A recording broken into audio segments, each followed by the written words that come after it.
12 hours. That is the distance between an American president threatening to wipe out an entire civilization and that same president announcing a ceasefire, because a grain-importing, economically strained, perpetually underestimated South Asian country picked up the phone and talked him out of it. On the evening of April 7th, Donald Trump posted on Truth Social that he had agreed to suspend the bombing of Iran for 2 weeks. The reason he gave was extraordinary. He wrote that the decision was based on conversations with Prime Minister Shehbaz Sharif and Field Marshal Asim Munir of Pakistan, and wherein they requested that he hold off the destructive force being sent tonight to Iran. 12 hours earlier, Trump had threatened to bomb Iran's power plants, bridges, and water infrastructure. He had posted that a whole civilization would die tonight. The Islamic Revolutionary Guard Corps had responded by warning that all restraints would be lifted. The world was watching what appeared to be the final escalation of a war that had already closed the Strait of Hormuz, killed over 2,000 Iranians, sent oil past $100 a barrel,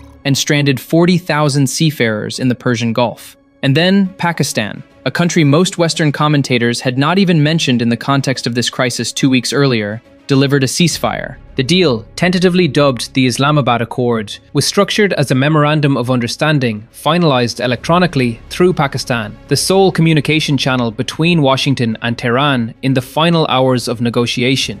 Under the proposal, a ceasefire would take effect immediately, with 15 to 20 days given to finalize a broader settlement. In-person talks between the US and Iran are expected to take place in Islamabad later this week, with Vice President J.D. Vance likely leading the American delegation. This did not happen by accident, and to understand how Pakistan went from being a country associated with its own internal crises to the central diplomatic actor in the largest Middle East conflict since the Iraq War, you need to understand both the diplomacy and the military reality behind it, because both matter, and they are more connected than they appear. Start with why Pakistan, of all countries, was the one in the room. Pakistan is one of the very few nations on Earth that maintains functional, warm relationships with both the United States and Iran simultaneously. That sounds simple. It is not. Since the Islamic Revolution in 1979, the diplomatic landscape of the Middle East has been defined by a binary. You are with Washington or you are with Tehran. Almost no country has managed to sustain credibility with both sides over decades. Pakistan has. And the reason is a combination of geography, nuclear status, military relationships, and careful strategic ambiguity that most countries could not replicate. Pakistan shares a 900-kilometer border with Iran. That border runs through Balochistan, a region plagued by militancy, smuggling, and cross-border instability that neither country can manage alone.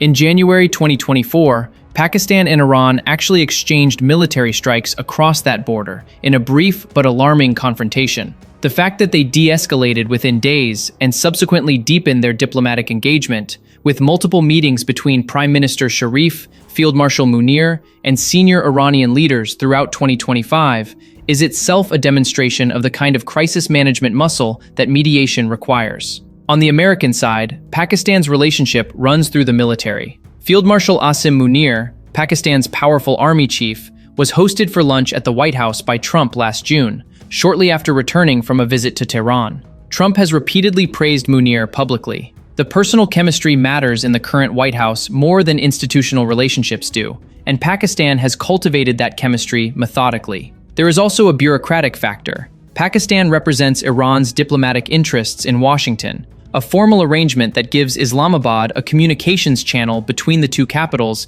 that almost no other country possesses. And then there is the Witkoff connection. Steve Witkoff, Trump's special envoy for the Middle East, is a central figure in the negotiations. Pakistan has engaged with Witkoff's son Zach on cryptocurrency and investment issues, including signing a memorandum of understanding with one of the younger Witkoff's companies. In a White House where personal relationships drive policy, that connection is not trivial. Pakistan assembled these threads over months. The Iranian relationship, the American relationship, the military-to-military channels, the diplomatic hosting infrastructure, the personal connections, and presented itself as the one actor that could carry messages between two governments that refused to speak directly. When the crisis reached its peak in late March, with Trump issuing ultimatums and Iran threatening to close Hormuz permanently, Pakistan was the only interlocutor both sides trusted enough to use. The diplomatic sprint that followed was remarkable in its intensity. On March 23rd, Pakistan confirmed it had passed a US proposal to Iran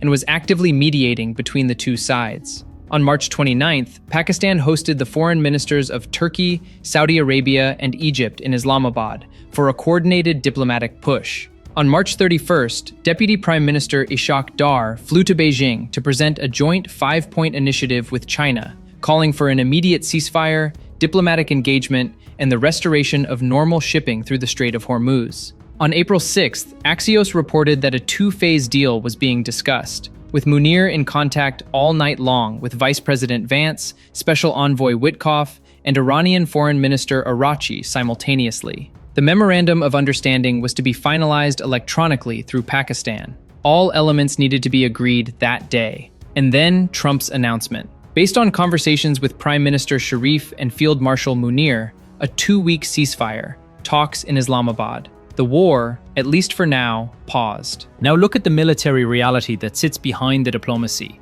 because Pakistan's credibility as a mediator does not come from its foreign ministry alone. It comes from the fact that Pakistan is a nuclear-armed military power of 220 million people, with the 6th largest standing army in the world, positioned directly on the fault line between the Middle East and South Asia. Pakistan's armed forces number approximately 654,000 active personnel, with another 550,000 in reserve, giving it a total mobilizable force exceeding 1.2 million. The Pakistan Army alone fields around 560,000 soldiers, making it one of the largest ground forces on Earth. It operates over 2,800 tanks, including the Al-Khalid, a domestically produced main battle tank jointly developed with China, and upgraded variants of the Chinese Type 85. Its armoured fleet, while not cutting-edge by Western European standards, is maintained in enormous quantities and supported by a domestic defence industry that produces tanks,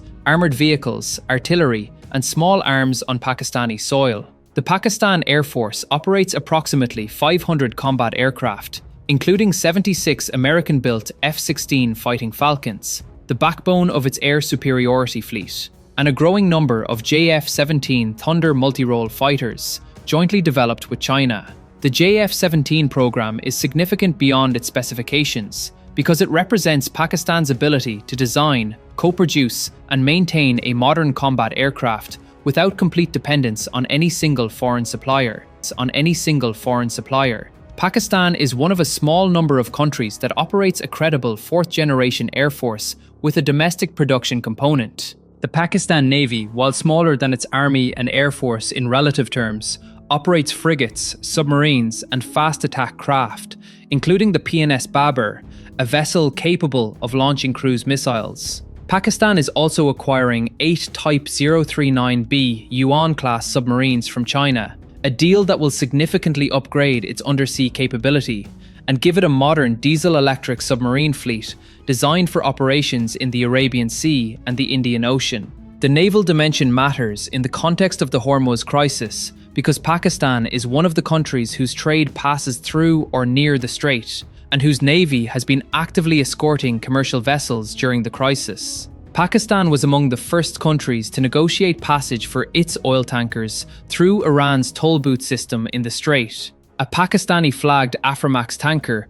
was one of the earliest non-Iranian vessels to transit the Hormuz choke point during the blockade. Pakistan's domestic defense industry deserves attention because it underpins the country's strategic autonomy, the ability to act without seeking permission from any single patron. Pakistan Ordnance Factories, the Heavy Industries Taxila Complex, the Pakistan Aeronautical Complex, and the National Development Complex produce everything from tanks and armoured vehicles to fighter aircraft components, ballistic missiles, and small arms. The JF-17 program, now in its Block 3 variant, with an active electronically scanned array radar and enhanced avionics, has been exported to Myanmar and Nigeria, with further orders under discussion. Pakistan is not merely a consumer of military technology, it is a producer and an exporter, a distinction that elevates its status in every bilateral defense relationship it maintains. And then there is the nuclear dimension. Pakistan possesses approximately 170 nuclear warheads, the 6th largest nuclear arsenal in the world. It maintains a triad of delivery systems: land-based ballistic missiles, air-delivered weapons, and sea-launched cruise missiles tested from both surface vessels and submarines. The Shaheen-3 medium-range ballistic missile has a reported range of 2,750 kilometers, sufficient to reach targets across the Middle East, Central Asia, and deep into the Indian subcontinent. Pakistan's nuclear capability is not abstract. It is the reason every major power, including the United States, treats Islamabad with a degree of seriousness that its economic indicators alone would not command. The defense relationship with Saudi Arabia adds another layer. In September 2025, Pakistan and Saudi Arabia signed a strategic mutual defense agreement, the most significant bilateral security pact between the two countries in decades. The agreement views aggression against one party as aggression against both, though it does not mandate automatic military intervention. Since the Iran war began, questions have circulated about whether Saudi Arabia might request Pakistani military assistance, particularly air defense support, under this pact. No such deployment has occurred, but the agreement's existence gives Pakistan a formal security role in the Gulf that extends beyond diplomacy. Pakistan has also deployed its military expertise in the region through other channels. Pakistani military officers have served in advisory and training roles across Gulf states for decades. The Pakistani defense establishment maintains deep institutional relationships with the Saudi, Emirati, and Qatari militaries. These relationships are not visible in the way that a carrier strike group deployment is visible, but they provide the human infrastructure, the trust, the familiarity, the personal connections that makes crisis mediation possible. Step back now and see what Pakistan has actually assembled. A 900-kilometer border with Iran, a formal role representing Iranian diplomatic interests in Washington, personal relationships with the Trump White House at the highest level, a defense pact with Saudi Arabia, military-to-military ties across the Gulf, nuclear deterrent capability that ensures no regional actor can dismiss Pakistan as inconsequential, the world's sixth largest army, and a diplomatic tradition of strategic ambiguity, maintaining relationships with adversaries simultaneously that has been cultivated over decades and is now being deployed at the highest stakes imaginable. The domestic costs are real and should not be glossed over. At least 23 Pakistani protesters were killed in clashes across the country in early March, as public sentiment strongly favoured Iran. Anti-American protests erupted in Karachi, including an attempted storming of the US consulate that resulted in 10 deaths when Marine security guards opened fire. The government faces a tightrope, maintaining its mediation role with Washington while managing a population that overwhelmingly sympathizes with Iran. Field Marshal Munir met with Shia clerics in Rawalpindi on March 20th, specifically to explain Pakistan's diplomatic posture and warn that domestic violence over foreign events would not be tolerated.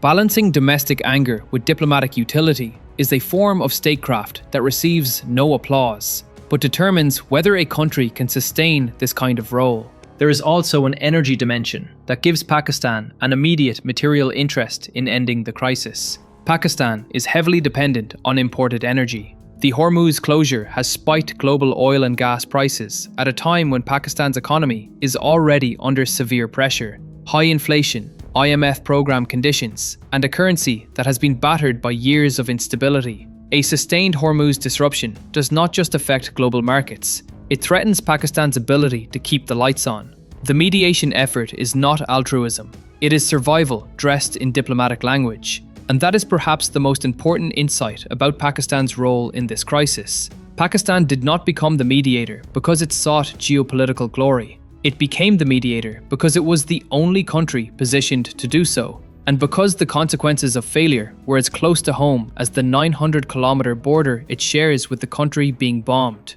When the world's most powerful military was 12 hours from escalating a war that could have collapsed global energy markets, it was not the United Nations, not the European Union, not China, and not the Gulf states that delivered the pause. It was a country that most Western analysts habitually describe as a failing state, a country that is simultaneously fighting a border conflict with Afghanistan, managing a domestic economic crisis, containing sectarian tensions, and hosting the foreign ministers of 4 nations for peace talks in its capital. Pakistan did not have the luxury of choosing a convenient moment to matter. The moment chose it, and it responded with the one thing its critics never credit it with: Institutional competence under extreme pressure. The ceasefire is fragile. Missiles were still being launched from Iran toward Israel and Gulf states after the announcement. Iran's parliament speaker has dismissed the negotiations. Trump's rhetoric could reverse at any moment. The structural conditions that produced the war, Iran's nuclear program, Israel's regional ambitions, the Hormuz choke point, the collapsed US-Iran negotiations have not changed. A 2-week pause is not peace, it is a window, and windows close. But for now, the talks will be in Islamabad. The Americans will sit in one room, the Iranians in another, and between them, the country that 12 hours earlier pulled the world back from an edge that nobody else could reach. Bloomberg reported that Pakistan's mediation showed its central role in global politics. US stocks reversed their declines after the ceasefire announcement. Oil futures dropped. The Strait of Hormuz, which had been effectively closed for over 5 weeks, may begin to reopen if the pause holds. 20% of the world's oil supply, held hostage by cheap drones and naval mines, could start flowing again because a country of 220 million people with 170 nuclear warheads, a 600,000-strong army, and a foreign minister who flew to Beijing, Riyadh, and back to Islamabad in the span of a week, refused to accept that diplomacy had failed. The world will forget this quickly if the ceasefire holds. That is how diplomacy works. The successes disappear and the failures become headlines. But the institutional reality has changed. Pakistan has demonstrated, under the most extreme pressure imaginable, that it can operate at the center of global crisis management. It has relationships with every major actor. It has the military weight to be taken seriously. It has the diplomatic infrastructure to host negotiations. And it has the strategic position, bordering Iran, allied with Saudi Arabia, connected to Washington, engaged with Beijing, to serve as the hinge point between powers that cannot talk to each other directly. That is power, not the kind that shows up on a global firepower ranking, the kind that shows up when everything else has failed and someone still needs to make the call. Pakistan made the call, and tonight the bombs are not falling.